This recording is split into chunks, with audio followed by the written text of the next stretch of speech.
Hello, today's lecture is on the perioperative cardiac risk assessment of the maxillofacial surgery patient.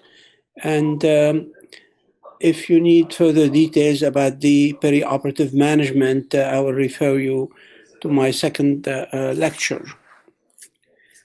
The landscape of preoperative medicine is evolving, as we all know, and the cardiovascular risk assessment is quite complex.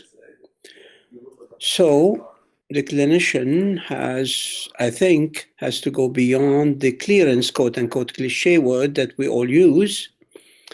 And I would like to quote here Dr. Kim Eagle, who used to say that doctors are not a clearance house.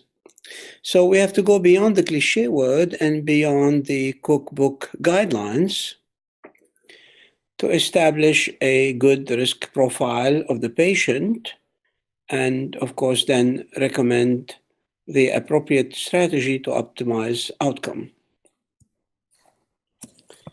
And over the next 40 minutes or so, I'll try to summarize the data and put it in a practical clinical perspective.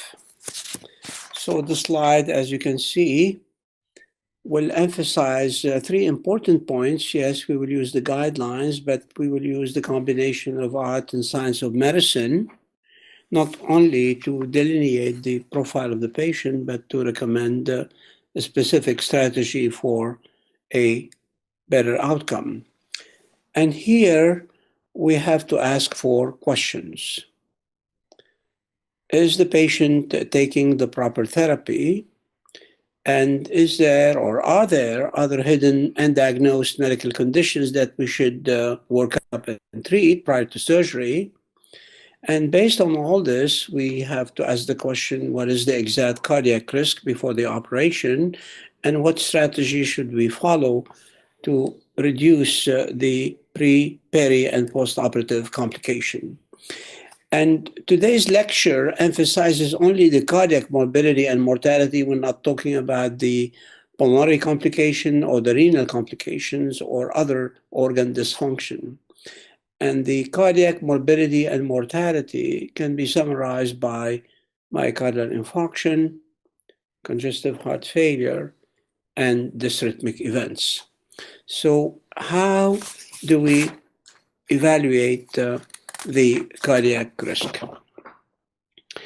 Well, the surgical risk for specific postoperative outcome is predominantly cardiac and pulmonary, and I'm repeating myself by saying that these two risks are not equivalent, and today I'm focusing only on the cardiovascular complication.